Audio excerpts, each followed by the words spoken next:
I think you might have read the announcement that was made. This talk is divided into three broad categories. One is about the evolution of planning in Mumbai and MMR.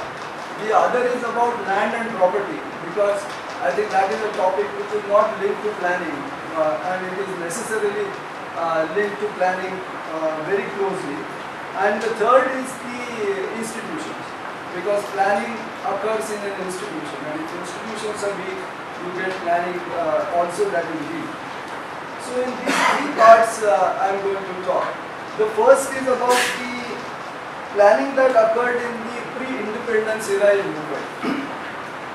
When people talk about history of Mumbai, they start talking about the 1661 marriage treaty between the Portuguese and the England and the British king. And many people remember that because there is a Hunda involved in it. And the Hunda was the Seven Islands.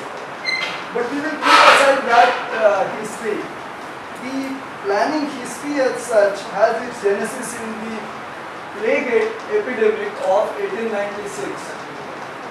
And government at that time thought that the problem is so severe that the municipal corporation, which was established in 1888, will not be able to handle this. And we need a separate organization. And therefore they created Bombay Improvement Trust. And this notion that every problem must have its own organization has its origins here, and that we still have. Any problem that is perceived, there is a parallel organization which is created. And this Bombay Improvement Trust did road widening, created wider east-west links, because it was thought that the westerly winds which pass through Mumbai will have better ventilation and therefore improve the sanitary conditions. They also demolished in the process large number of houses, and as compared to that created much smaller number of new houses, and which as the history records led to increase in rents. But this wasn't adequate. Government thought, no, this BIP is not good enough. We must also ask a government department to do housing. That is why this Bombay Development Department or BDD was asked to build houses. So in Mumbai, we still have the BIT chores and the BDD chores. They have survived the real estate market's pressure so far. They are still there. So people keep on talking about their redevelopment. In 1915, the first Town Planning Act was enacted, and by 1925 and 33, it was realized that BIT did not have its own separate existence, and it was merged with BMC. This again is a isolated example where once an organization has outlived its utility, it is either merged or wound up. Thereafter, no organization has ever been wound up, including the Shivsai Punarva Center.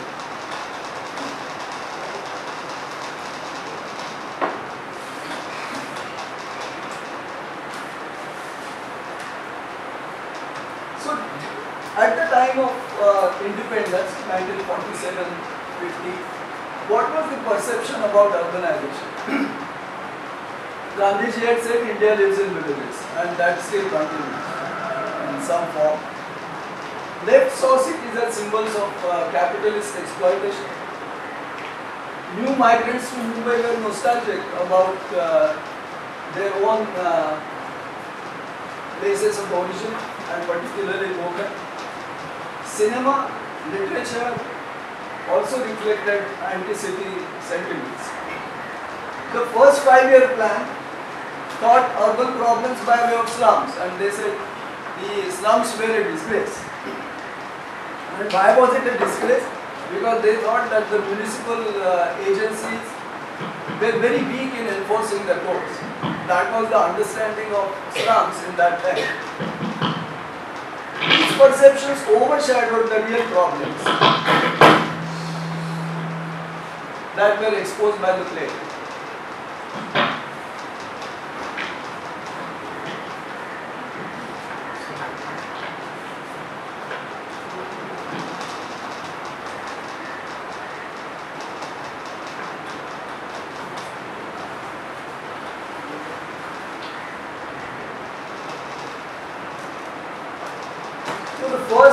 formal Town Planning Act was enacted in 1950, and it essentially allowed preparation of town planning schemes, which involved that the irregular agricultural plots can be converted into regular plots by extracting land required for public use, roads, parks, etc. And it also provided for recouping part of the land value increase that occurs on account of the provision of infrastructure and regular plots. 1954 legislation allowed for preparation of development plans as we understand today. In 1966, Maharashtra Regional and Town Planning Act was enacted. In addition to what was provided in 1954 legislation, this act permitted planning for the region as a whole, and it also allowed for planning and development of new towns. So those two additions were done in the 1966 legislation. So under this legal framework, many plans have been made in Mumbai, and we thought that these statutory plans are the main planning instruments which the state has used. But behind almost each of those plans is a non-statutory civil servant-led committee.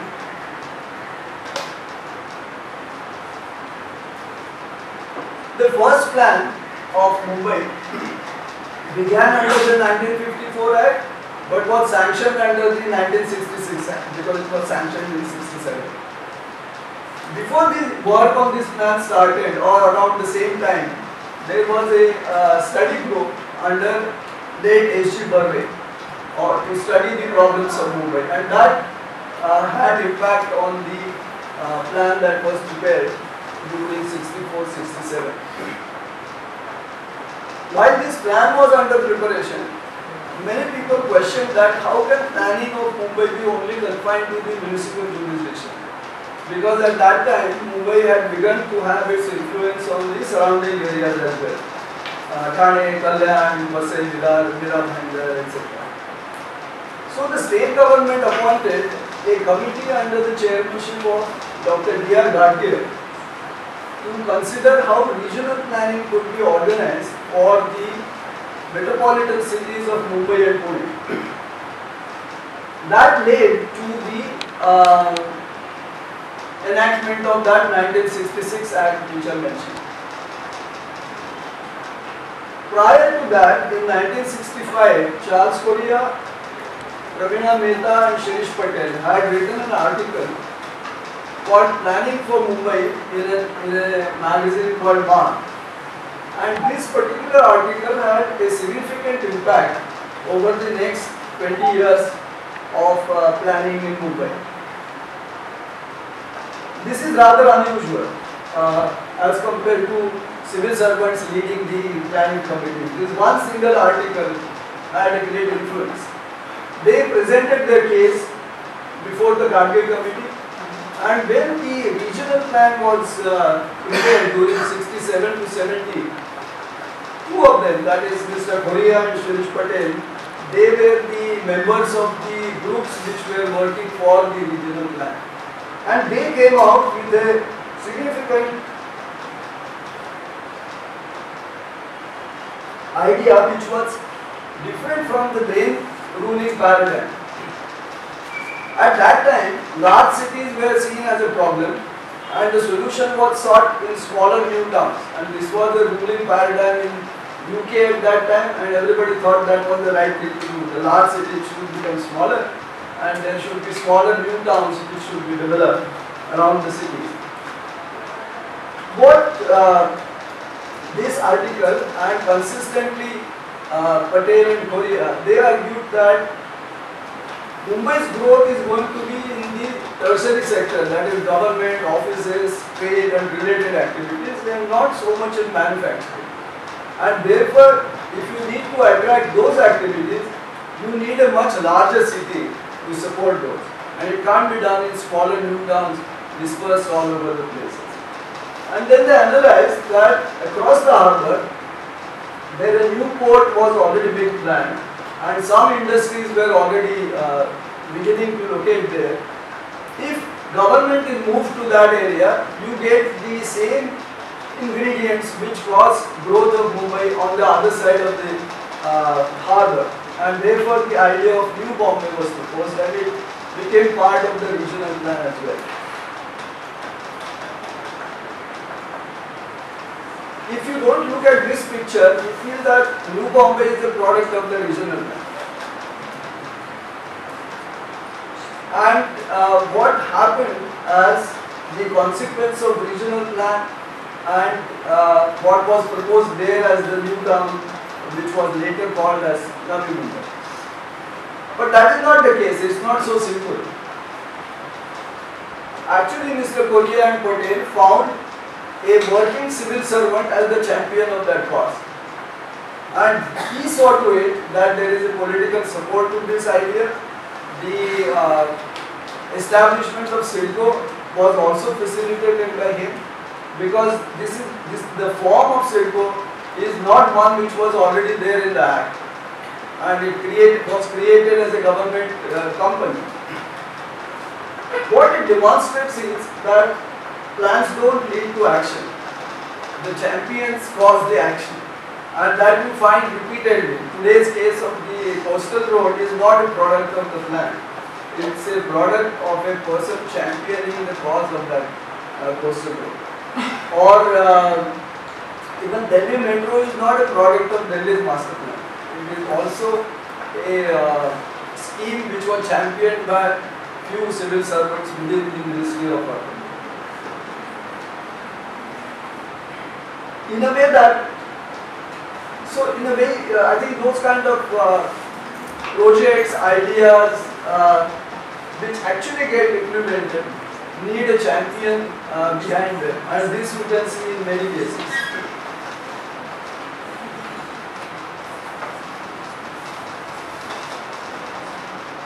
The second plan of Mumbai,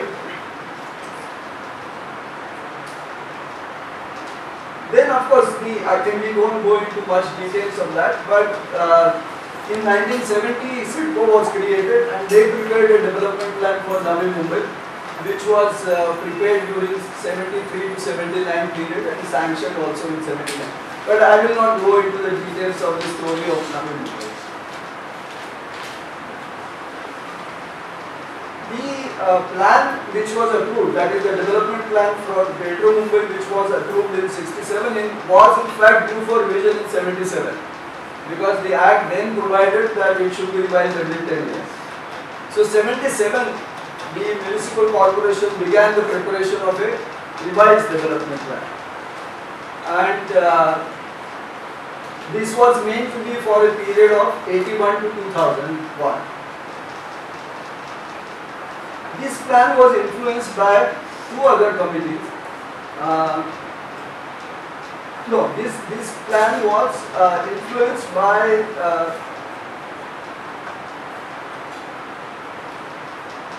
this was published by the municipal corporation around 84, and thereafter it went through the committee's review, and two successive committees review, one by a committee called J.B. D'Souza committee in 87, and then in 1990 by a committee led by K.B. Srinivasan. And then that plan finally got approved during the period of 91 to 94. 91 the DCRs were approved, and during the following 3 years the actual plans were approved. This is quite a reverse order. You first need a plan which is then translated into DCR. And the plan as stands today has no report which government has approved explaining the rationale behind this plan. So that is also unique about the planning of Mumbai. The second plan was of the region as a whole, and that was done during 96 to 1999. This plan was much simpler and did not have any dramatic proposals, but it undid some of the things which were the legacy of controlling industries and offices in Mumbai. It sort of liberalized those restrictive measures. Today, people talk about the new development plan going back to 1991 DCRs. However, they are not 91 DCRs, they have undergone many changes. And two of the major changes were again caused by the committees led by civil servants. The first was Arjun Gupta committee, which provided the SRA schemes of dealing with slums. And the second one was Sultankar committee, which provided the framework for dealing with cess buildings.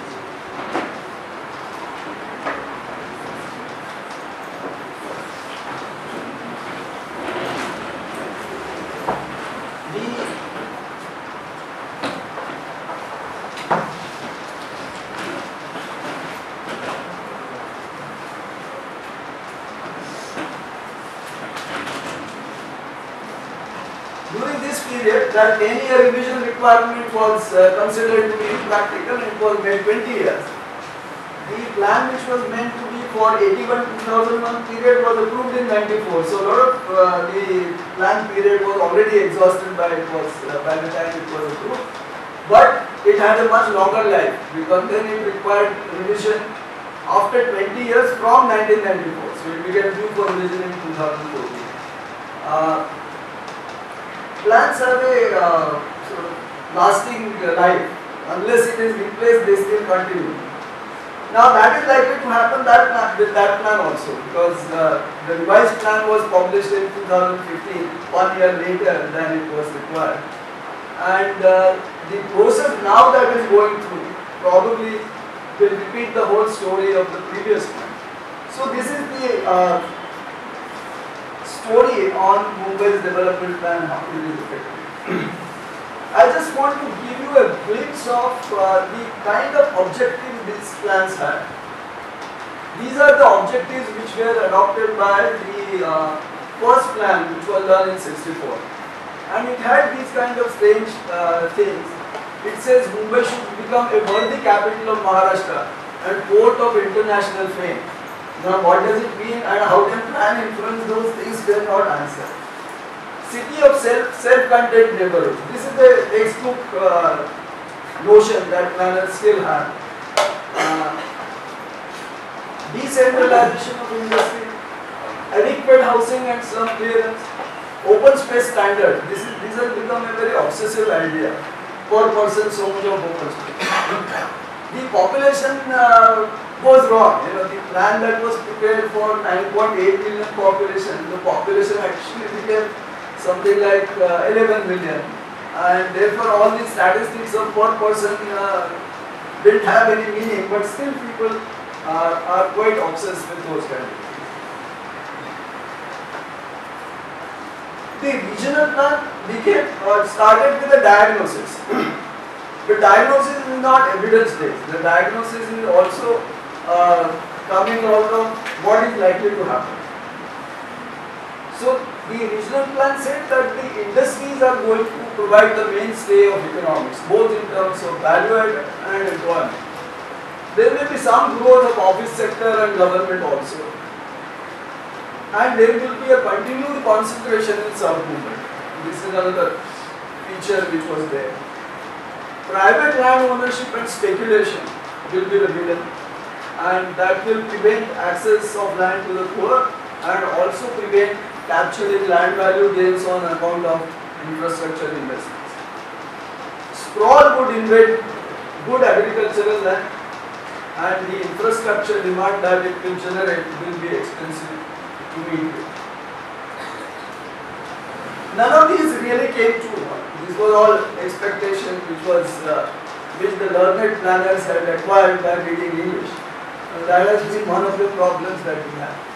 73 regional plan objectives which were drawn from that diagnosis, that there should be inter-regional dispersal of industries to restrict immigration into Mumbai and the metropolitan region.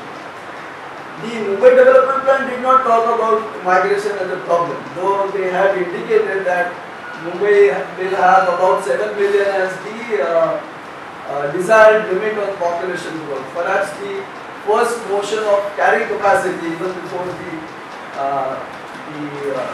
notion was or the phrase was invented. Promoting growth of Navi Mumbai and also other areas like Kalyan etc. was mentioned because that was seen as a cost-effective method for managing the investments in infrastructure. Now, interestingly, only Navi Mumbai was done because it had a champion. None of the other recommendations of regional plan ever really effectively saw the light of the day because they lacked any champion. Bulk land acquisition was mentioned and it was applied only in the case of Navi Mumbai, not in other areas. And it said that the urban growth should be on the basis of physically confined areas at desirable densities to control sprawl and also prevent agricultural lands being converted to urban use.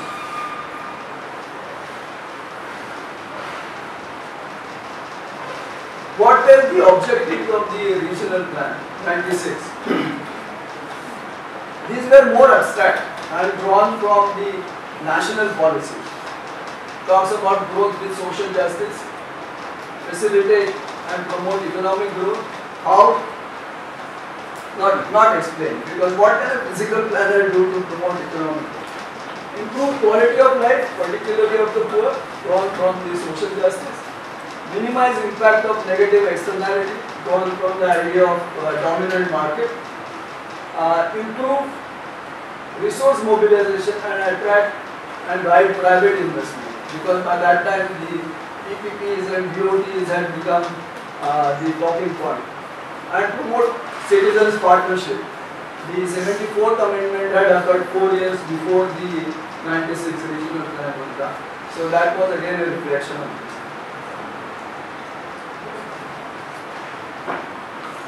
These are still very abstract and beyond the scope of the direct control of a planner. Apart from those statutory plans, particularly in the decade of 2001 to 2011, many non-statutory. The second was a CDP under JNA University. The comprehensive transport study for MMR around 2008. Business plan for MMR again around 2008-9. And the concept plan by a Singapore consulting firm around the same time. 2012. Remember the exact year. 2012. Something like that.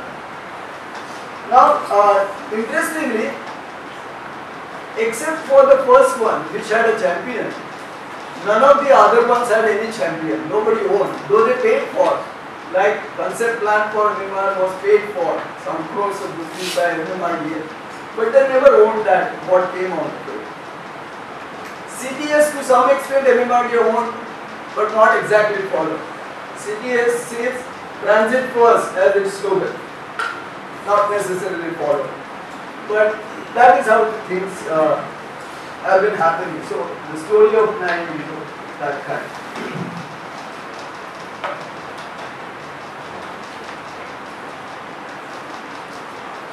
On that background,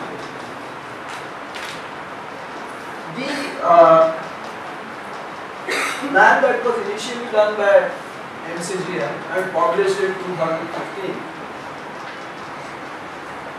though it had customary vision, etc., and all those previous plans also had vision.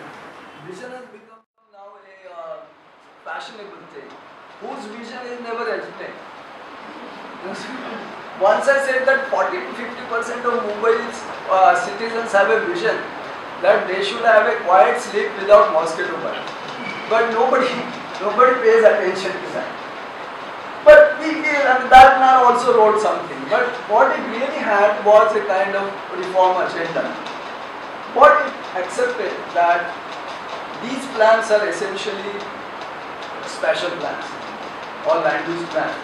They are not comprehensive, sectorally integrated, holistic, all the adjectives that you hear about plans. They are not that kind of plans. Instead, the plan recommended that the agencies who are responsible for sectors, they should also prepare plans of reasonable time horizon, 5 to 10 years, and also publish them for citizens, at least information and consultation. How do you make priorities and do resource allocation across this sector? Can be done through a mechanism of capital investment planning on a 5-yearly cycle. So that was the recommendation of the plan, which has been undone. The DP of Mumbai can be a very broad spatial framework, and it has to be followed by local area plans for more detailed planning. And these local area plans don't have to be done for every part and every sector of the city, but problem areas. Like in South Mumbai, for example, area around Buleshwar, which is highly congested, with a lot of conflicts between street vending versus actual street usage, etc. Or a difficult area close by like Shivaji Nagar. Without the local area plans, you cannot deal with such areas under the framework of a so-called development plan. Now that recommendation has also been undone. It also recommended that FSI is not a panacea and you should more carefully use FSI. That has also been undone, and it has gone back to the old FSI regime. I'll come to that a little later. And the 1991's the DCRs, because the way in which they have grown over the years, like a patchwork, have become very complex. Very few people can read and understand those regulations. And the manner in which the new plan has done it has even made it more difficult to read and understand those. So if you want a regulatory framework that is easily understood and followed, that reduces the scope for rent seeking, reduces transaction costs, and makes the market also works better. That part has again been overlooked. In fact, I think that's a brief on the way in which planning has happened. Now I move to land and property rights.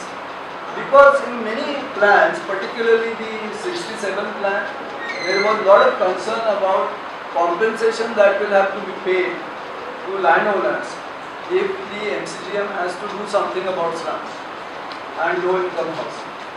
The regional plan also recommended that the bulk land acquisition is the basic strategy for urban management, and that also requires acquiring larger tracts of land. But the 1950 Constitution said that to acquire, hold and dispose of property is a fundamental right. And as a corollary of that, it also said that the state can intervene and take the property only for public purpose and by paying compensation at market rate. Now this was seen as a big hurdle. How can we have planning without that? So in 1971 Constitution was amended, and instead of compensation the word amount was introduced. And you can pay amount and not compensation provided it is being done for following the directive principle. And the directive principle essentially was about subserving common goods, equity, etc. With that amendment, many legislative actions were initiated in Maharashtra. MMRD Act, MARD Act, Slum Act, they all provided for amount to be paid instead of market compensation. Now not much was acquired under those provisions, but the provisions were made in the law. And the ultimate was achieved in 1976 Urban Land Ceiling Act, where the amount was also perhaps very illusory, and the condition of public purpose was not also there. That if you own land in excess of 500 meters in and around Mumbai, the excess land vested in government. Thereafter, in 1978, the fundamental right was converted into a legal right in the constitution itself. The right to own property was removed from the list of fundamentals. And by 1999 it was realized the urban land ceiling was quite anachronistic with the kind of macroeconomic policies were adopted from 1991 onward, and therefore it was repealed. Maharashtra of course took much longer to repeal that. It was repealed in 2008. And the new legislation has a long name and I can't never remember it, but it's been called as LAR, that is Land Acquisition and Resettlement and Rehabilitation Act. In a way, implicitly it reconfirms that there is a right to own property and it can be taken by the state only for public purpose by paying not only the market rate but 100% extra as the solution, because it is being compulsorily advanced. So that is where we stand now, and this in a way provides the framework for any spatial planning. And any idea that spatial planning has to be more aggressive in terms of dealing with land will not work, because this is, we have gone through the whole process from being a fundamental right to all kinds of interventions in the land market and finally come to this stage. But Government of Maharashtra and MCGM has been much smarter. What they said, we can't do much about land, but we will do something about development rights. So what they have said earlier and also in the new plan, that the land, we can't do much about land, but we will do something about development rights. So what they have said earlier and also in the new plan, that the landowners are free to own their lands, they are not going to intervene in that. But the development right which goes with the land ownership will be strictly controlled. Suburban landowners will have 1 and the city landowners will have 1.32. Everything in excess of that is implicitly nationalized, because now it is available only if you pay for that or do some good things. And the list is very long. What are those good things? Either you can buy by paying money, which is in many cases shared between the state and NCGA. So state is also looking at land in Mumbai as a way of raising money. Then the list of good things which will be rewarded by this development rights is long. You can rehabilitate slum, redevelop sales buildings, provide services like schools and hospitals, promote tourism by of a regional level authority, was pushed in the line of MCGM, SRM, HADA, etc. And there I have written in pencil what an irony for everybody. Because this is how you shift the institutional responsibilities and create problems. Now why did it happen? Again, champion. The person who was trying to become this, he was championing the whole cause. And that is why the McKinsey report saw some amount of action and implementation. This empowered committee is still functioning. The other committee has lost its significance, not many meetings are happening. But this is still there. And if you push MMRDA to this, then naturally you think that why not find our own niche? So that is why they build in it. So everybody then is pushed to corner, finds a niche and does whatever it can do in that particular area.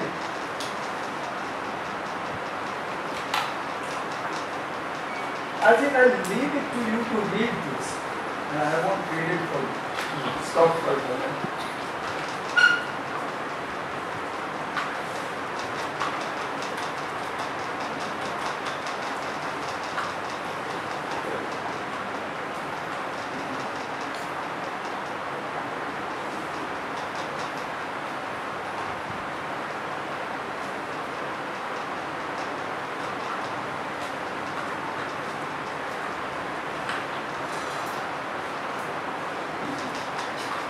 This is a quote from 1973, which I came to read only just now.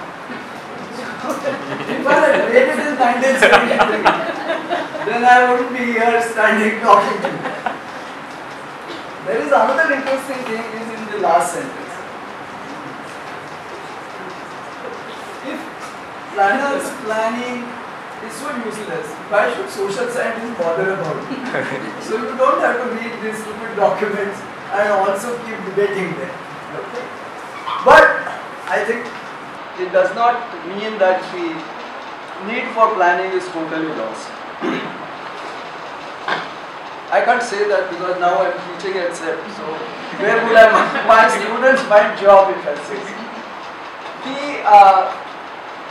problem is that the planning as understood and practice is there. That should be realized.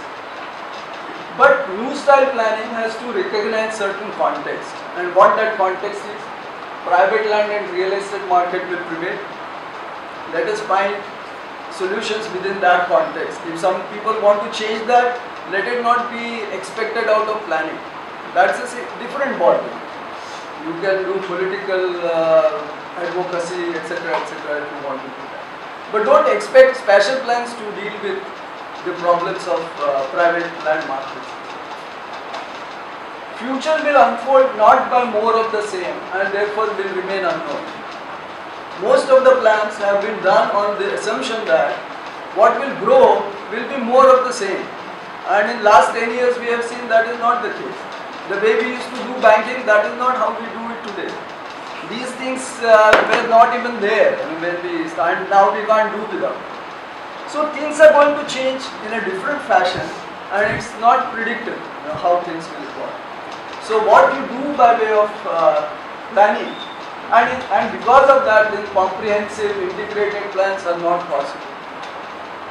But what you can do is, and the another one is metropolitan governance will be policy. You cannot expect a one single metropolitan government which will do everything. That's not going to be possible. If you are more interested in what is polycentric governance, then ask Sahib. But planning will be necessary. Why should planning be necessary? Because markets may not provide public goods, and that will continue to be a state responsibility. And many of these public goods will require land as an input. And what can plans do to facilitate that? That will still remain within the domain of what plans do. Poor may find it difficult to access formal markets. That's common in all societies. That poor cannot always find access to formal markets.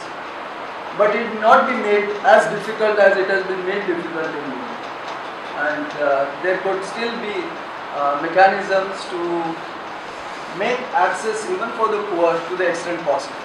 And I always keep on giving this example that Mumbai's poor are not as poor as elsewhere. And their poverty line may be around 25%, 30%. But 60 to 70% people live in poor-like condition. Now this is not a result of poverty, this is a result of poverty in planning. And those kind of things will have to be sorted out, and that will be the function of planning. If markets are going to be there, then externalities will also be a problem which planning can address. So that is the rationale for new style planning if one wants to adopt. And therefore, long live the planning. The planning is great, but long live. Thank you very much.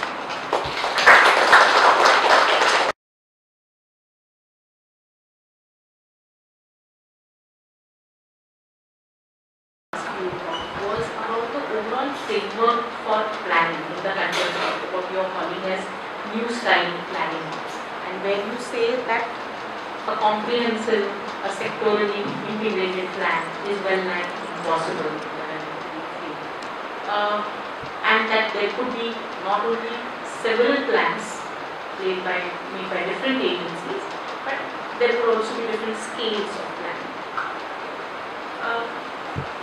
I think even within that, perhaps when we start talking about vision planning as being one of the styles of New Age planning as well.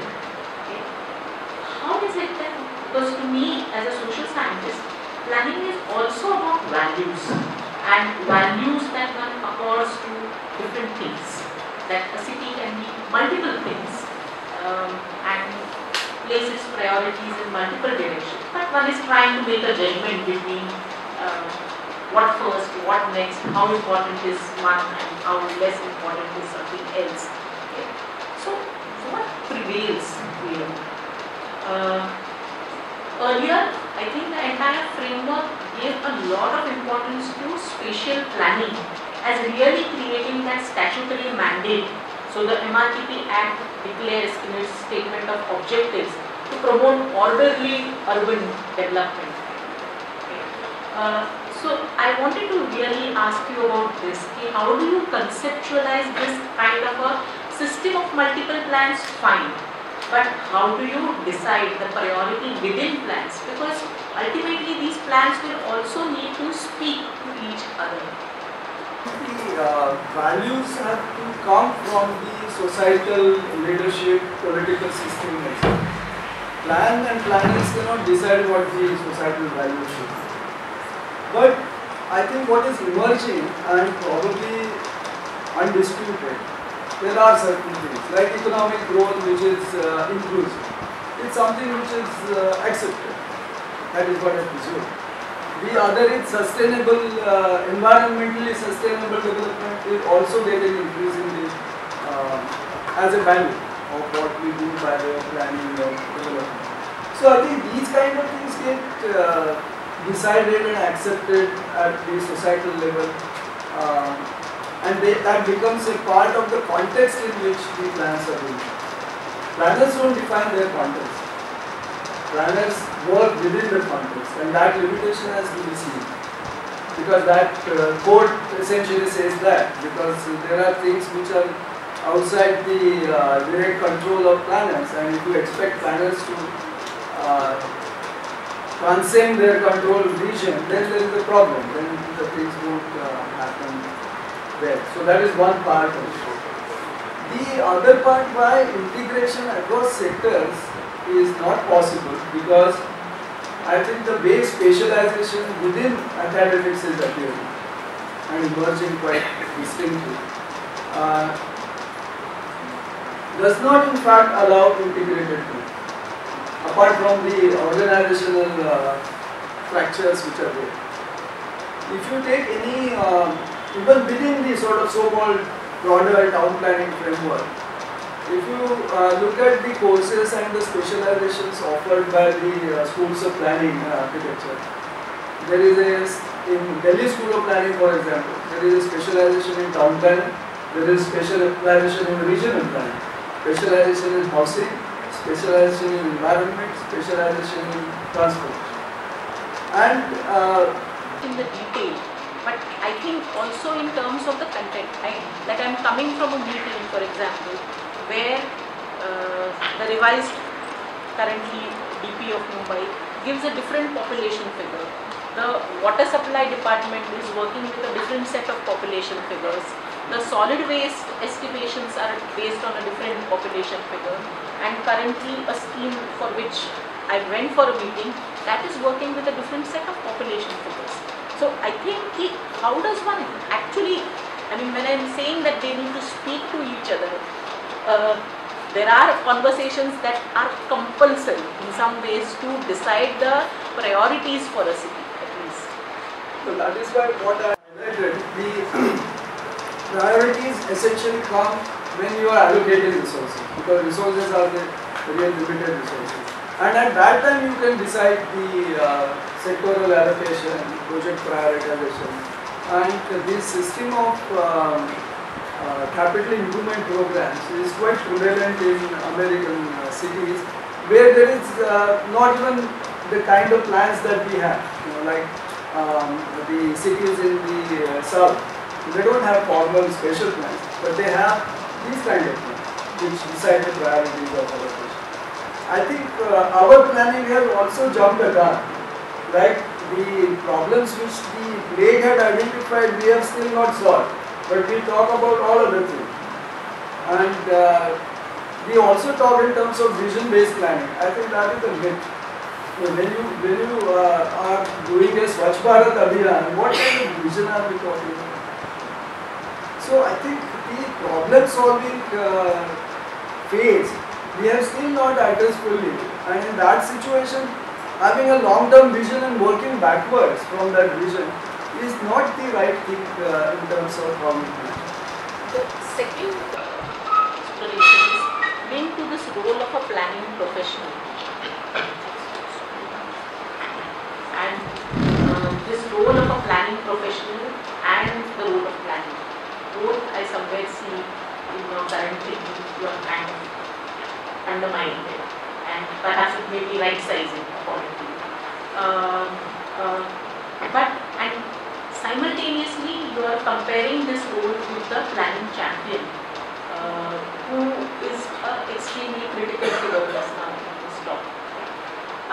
So in a new knowledge about planning itself, how would one develop a planning profession? I think what has attracted people to planning is its ability to perhaps bring about some change in the current situation. So who are these planning champions? How do planners as professionals stand vis-a-vis planning champions? Should planners become planning champions? What restricts planners from becoming planning champions? What extra knowledge, what extra skill, what extra connectivity do planning champions need? What are they? Who are they? How are they created as champions? I think it's difficult to create champions for planning. Planning is too nebulous, widespread, doing all kinds of things. It's difficult to get a champion for that. But you can get a champion for slum rehabilitation, granting extra FSI. It's possible to get a champion. Or you want to build a coastal road, where, yeah, there will be a champion and you will promote that. You want to build metros or some places, you might get a champion. How this psychology of champions work is a mystery. But that's a fact of life, that if you observe. I have also begun to see that because I recently read the recollections of Charles Correa in terms of how New Bombay got done. And then I realized the importance of champion in that process. That I think was perhaps the widest and the biggest project which came out of champion.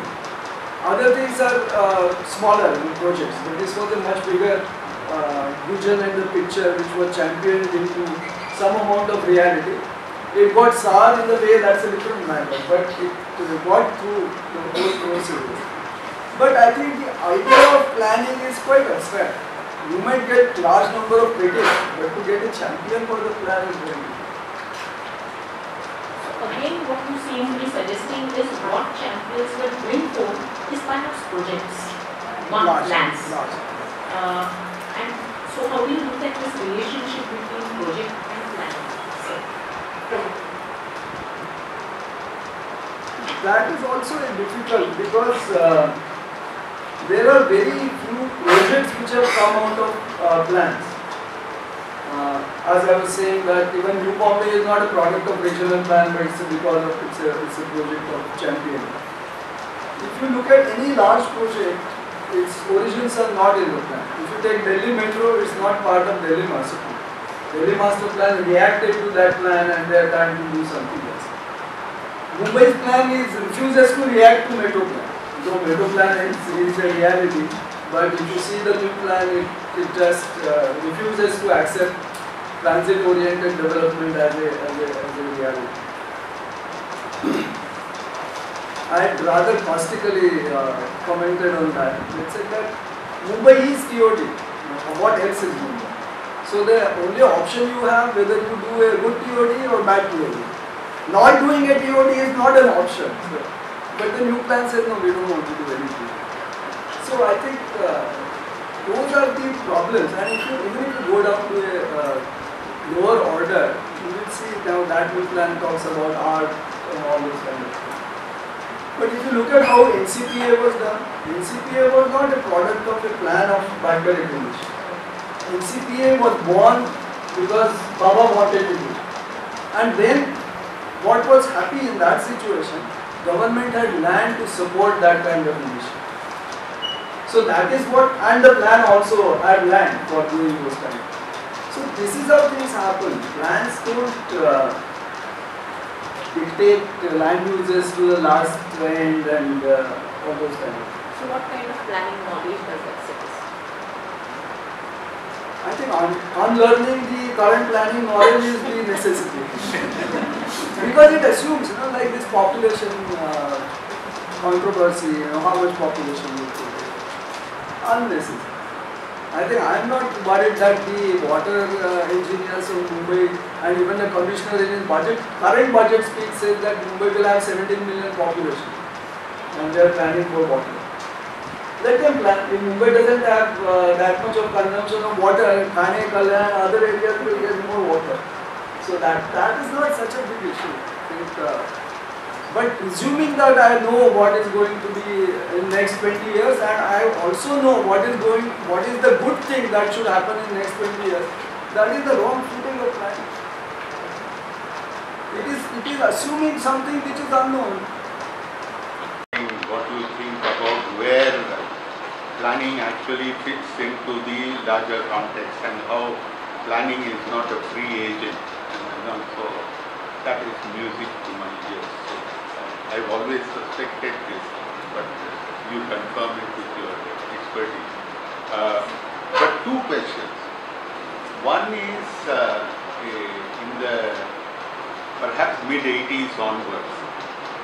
Overall, what is the state of planning outside? I mean, especially the UK and US models, which have been very influential. Perhaps UK, as you said from an earlier period.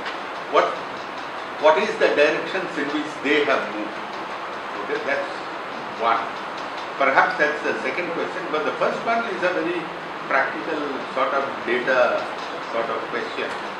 What was the pattern of land ownership prior to in the 50s, 60s, prior to 71?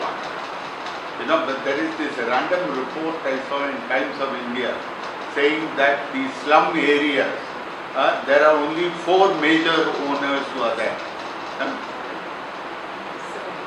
7, something. A very small number. And suddenly one day it appeared and then after that you don't get any information. So what is your sense of what was the pattern of urban land ownership prior to 71? And just broadly, what do you think happened later? That perhaps is my first. And it will follow from also the question you are asking in relation to your question. I would like to know what is the data on this first before we even. So first about the planning elsewhere, particularly in the UK. I think though we heavily borrowed from the UK 1947 Act and still our 1966 Act is largely based on the 1947 UK Act. UK itself has undergone major changes in the way in which planning occurred, and particularly during the post-Thatcher period, it has changed considerably. The other part is that their cities are not growing in terms of population that much. So increasingly they have been paying more attention to finer issues about the urban design, urban planning, etc. Before Thatcher, there were a lot of council houses in UK. That has also now gone. But there have been 4 major reports which were called Baker or Barker report on UK planning, and it had looked at many of these things. There is a lot of work which has been done by Paul Cheshire in LSE, where he looks at the adverse impact of planning on land market and housing market. So that kind of work has also been going on. But planning has moved from detailed physical planning to more strategic planning. The GLA, Greater London Authority, now talks of sectoral planning, strategic planning. And the strategic planning is also not so-called comprehensive strategic planning. There are many ways. There is a cultural strategic plan, or there is a transportation strategic plan, or there is something else. So planning is also appearing in that fashion. But GLA as a metropolitan agency is quite effective. because transport for London is a part of GLA. It's not UMTA as a standalone thing, everybody is doing something else, UMTA wants to do something else. UMTA is almost non-existent, but still, that is what people want UMTA. The other thing on land and related data issues, I think the problem is that since the planning has been exhumed, and some of the key axioms, if I may recount, urbanization is bad, and we should restrict that. If urbanization is inevitable, then we might accept, but large cities are bad. Don't allow large cities to grow. If large cities are inevitable, turn them into self-contained neighborhoods. And if such plans are done, we also have an axiom that they will get implemented. Now, if you have these axioms as the basis of your planning, there is no need for data. I don't mean even formal data, but what is your impression of what was the ownership pattern? No, I haven't really. And therefore, what one would like to have the evidence-based planning, that does not happen. If you ask the municipal corporation how many houses were built, formal, not the slum, they don't have a ready answer. Because they never felt the need to know that how many houses are built.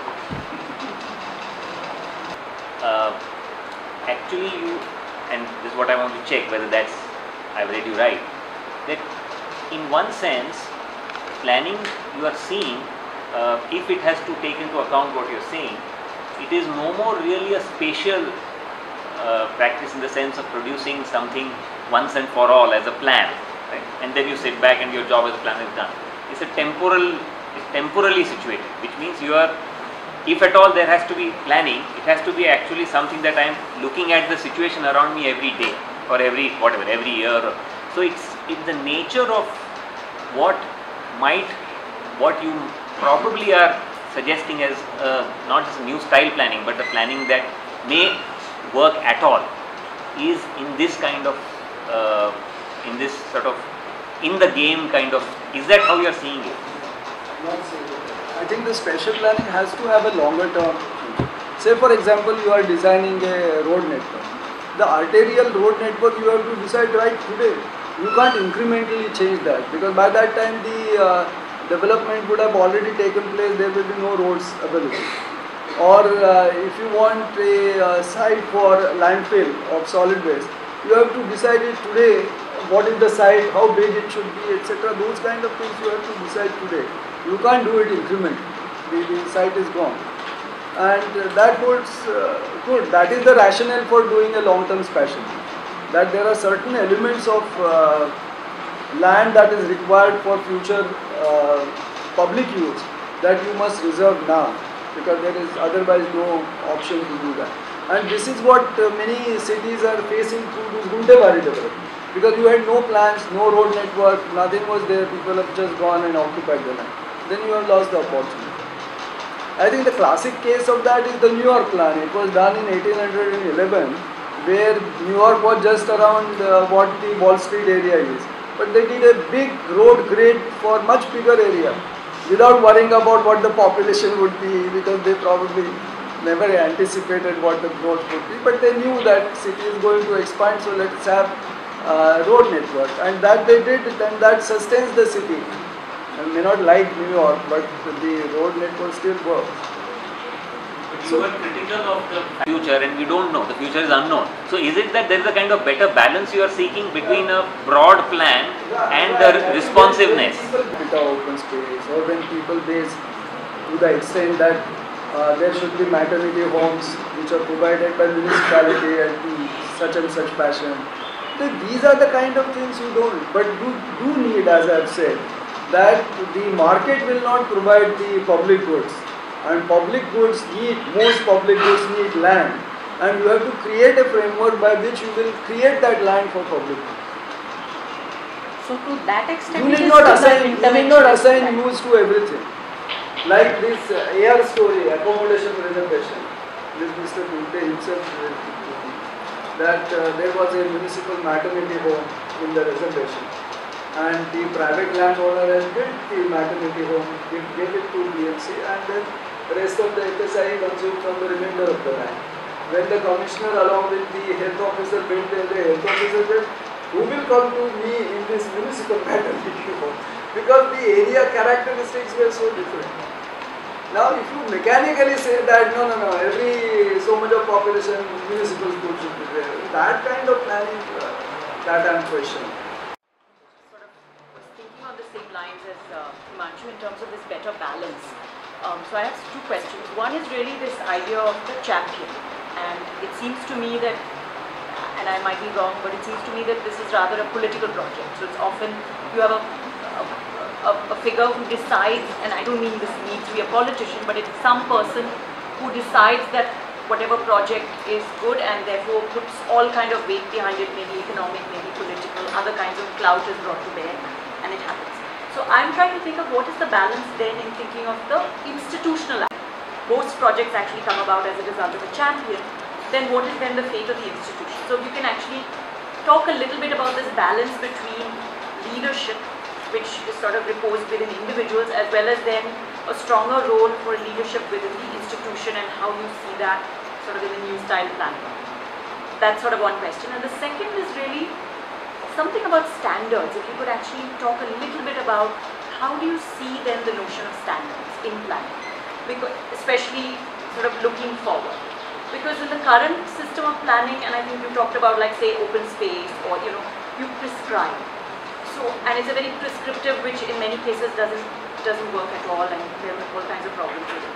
So how do you then think of, is it one universal standard that's applied flat, which some national body decides based on whatever criteria or some kind of assumptions, or so if you could maybe talk a little bit about that.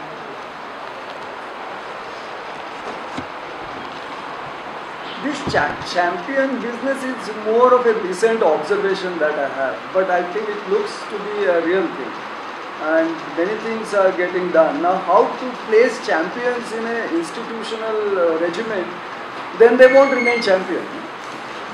So that's the difficulty. But the way you describe champions seems to be rather situational, or in some ways also so very person focused or idea focused. It is idea focused, and I mean it is individualistic also.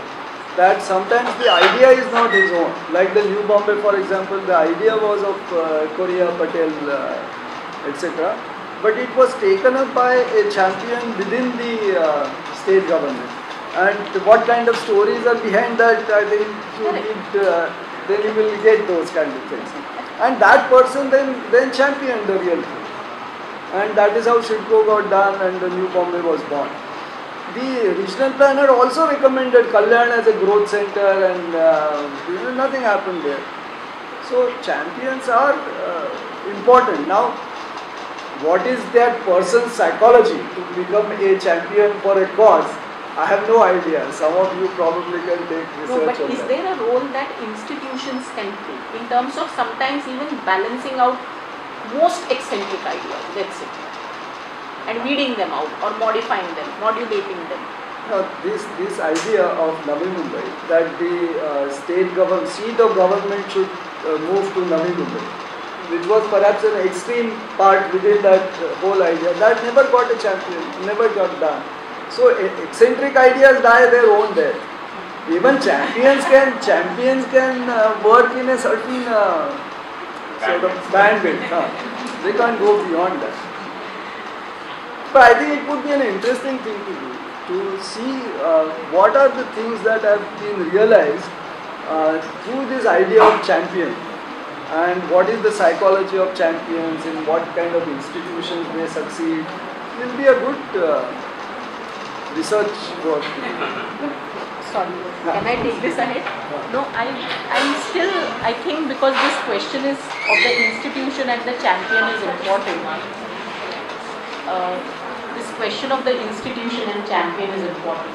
Like, how would one, for example, look at a BMC? According to the 74th Amendment, BMC is a planning authority as well, right? So, suppose BMC had good planning capacities, including it being equipped with planners, etc., etc. Okay? Would that be a kind of a It will help in better fleshing out of ideas of champions, or it can modulate the ideas of champions so that they make better sense, or in weeding out some of the more extreme elements of it. Would institutions play such a role? And what do you think is the current state of these planning institutions in order to do this at all? I think if one talks about the current status of planning in MCGM, I think they are not even aware of their own rights in the constitution. That is why they allowed state government to intervene in this fashion and override the whole process. Now, I think championing is one, and taking ownership of what you do and what is your legitimate right is another. Today, I think the BMC's deliberative as well as administrative wing is not conscious and does not stand for their own rights in the constitution. They yield to whatever the state government does. State government takes away half of their money from these charges, etc. Without a murmur, it goes through. So that is one part. Now I think I see champion as one who doesn't get disciplined through institutions. That is the first characteristic. Now, disciplined by the institutions. He goes and transcends beyond that. That is why he becomes champion. Otherwise, he won't be a champion. He will be one of the planners.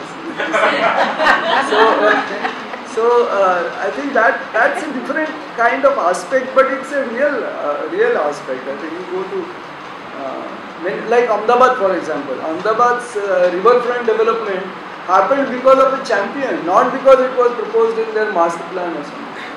So now that it is being accepted, pioneer, integrated, etc., etc., it's a different thing. But it's not even the BRT in Ahmedabad is not a product of a plan.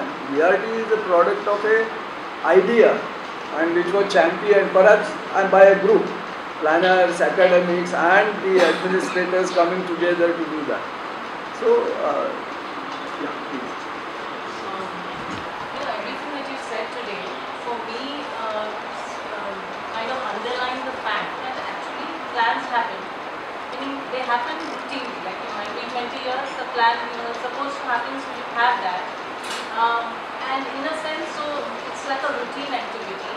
Some parts of it, somebody might champion, and you'll see some. In fact, I almost felt that it's like the government, regardless of the plan, has its way of getting its pet projects in. So the plan really is not any, it happens as a routine thing that you then contest, or people will seek exemptions and all that, but it becomes a way to reiterate control in a sense. I'm beginning to wonder if the document is only, it serves that kind of every 10 years or 20 years of process, but the government, I mean, less and less you think that the planner is not in a position to influence government. It seems like it has its own trajectory, and it keeps coming in through projects or policies or ways to change it. But that was the first sentence in the code. Planner has no control on governance, and therefore if that is the case, then planning is meaningless. That is what the thing said. But I think even if that plan is done every 20 years, I think it will have some useful thing. In Mumbai, it's not happening every 20 years. The first plan, which was published, was in '84, and in 2015 we have the next plan. So I think it's 40 years. So if that is the kind of planning which is happening, and even there I won't say that the entire plan will be championed by someone.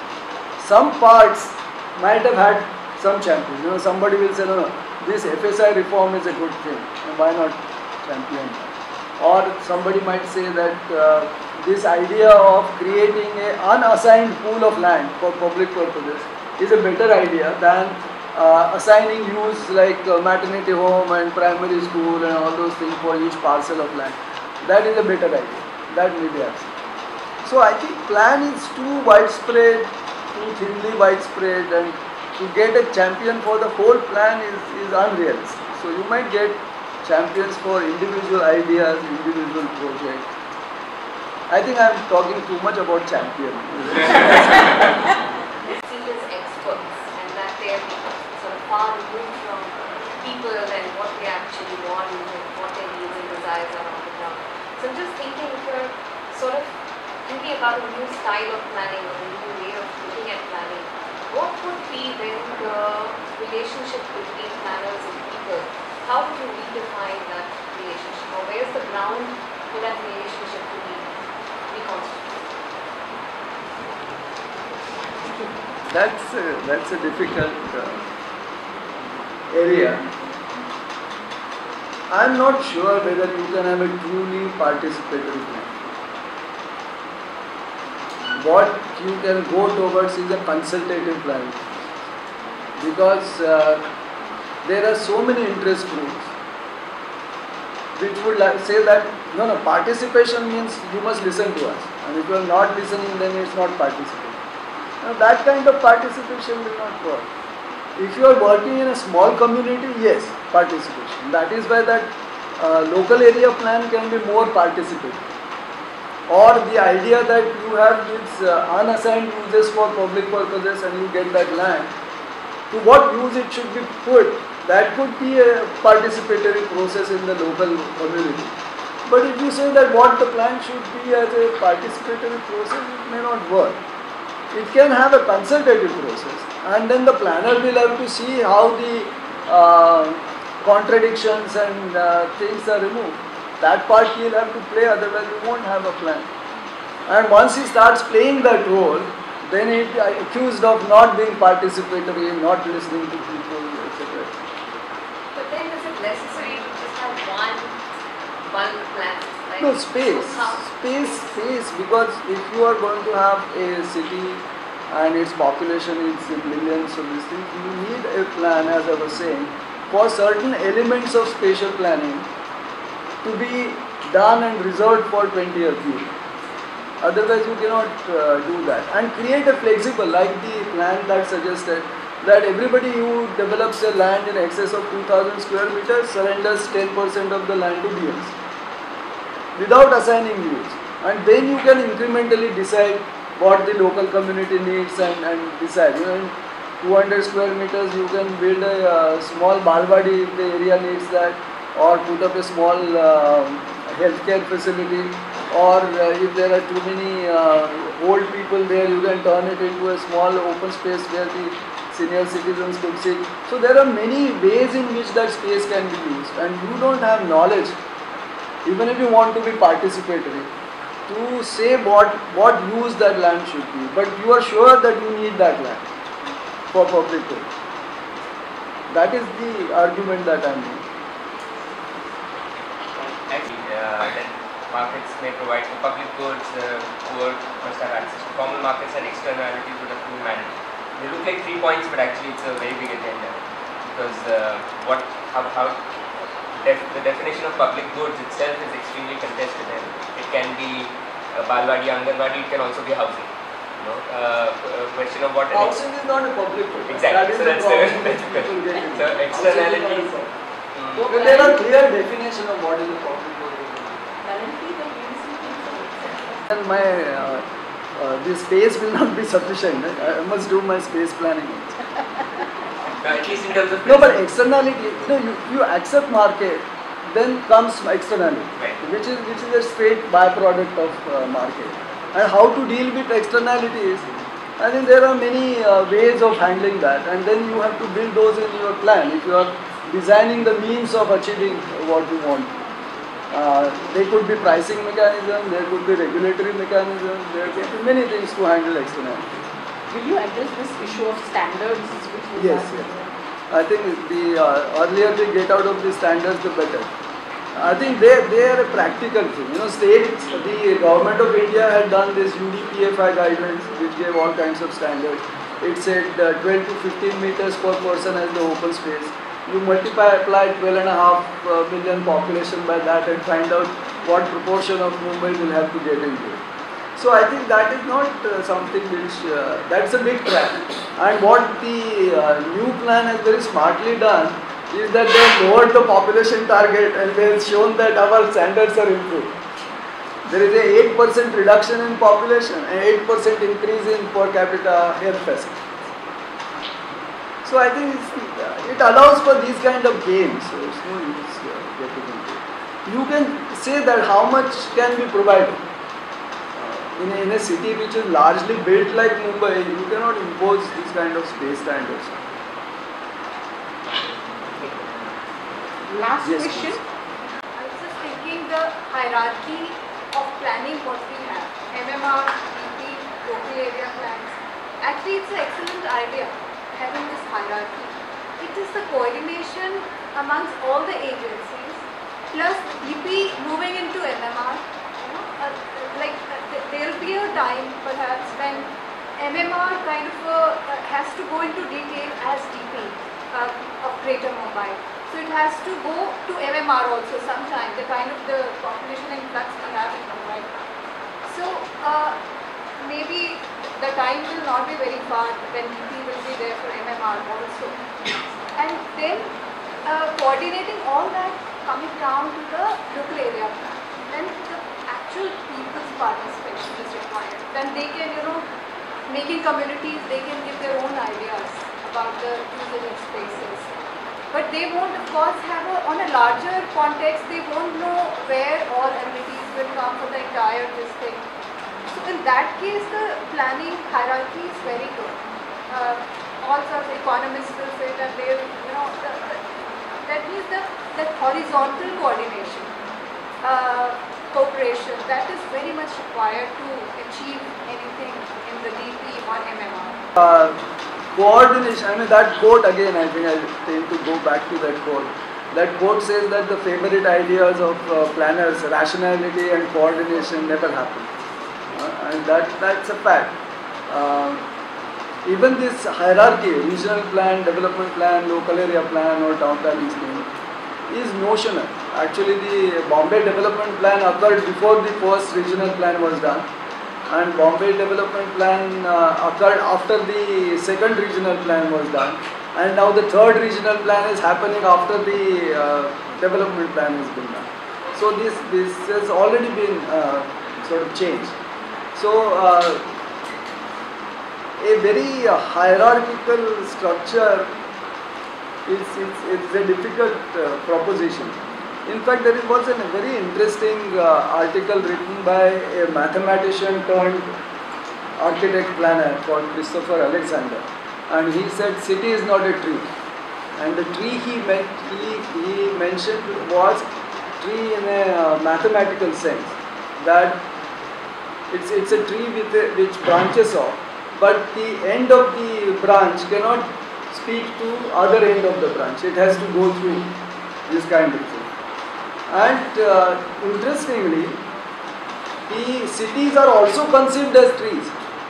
If you read UDPFI guidelines, it says city, district, neighborhood, local area, and everything is done this way. And if there is a citizen, somebody had commented on this, if there is a citizen who goes to a movie outside his neighborhood, then he is a bad citizen, because the planners has done it this way. If you look at the transportation network, it's also done in that fashion. National highways, state highways, the Corbusier 7Bs or whatever. It's very hierarchical. This is how people should move. And people don't move that way because they find shortcuts. And the organization also we think in terms of trees. The metropolitan authority, the municipal authority, the ward committee, the area sabha, all that kind of thing. Now none of these trees really work as trees. But our thinking about cities is based on such trees. And Therefore the coordination without communication is not possible. In our situation, say for example you take a state government and there are verticals, environment, industry, housing, urban development 1, urban development 2. There is hardly any horizontal communication. Therefore everything lands up in the chief secretary's table. Somebody did something, yesterday. Then chief secretary was asked to conduct an inquiry. which is not even an intersectoral coordination issue. So I think that is even in the ministers, two ministers don't agree, it lands up in the chief ministers. So this idea of coordination through horizontal communication, I don't know whether culturally it is not possible or it's something else. That again probably a matter of research.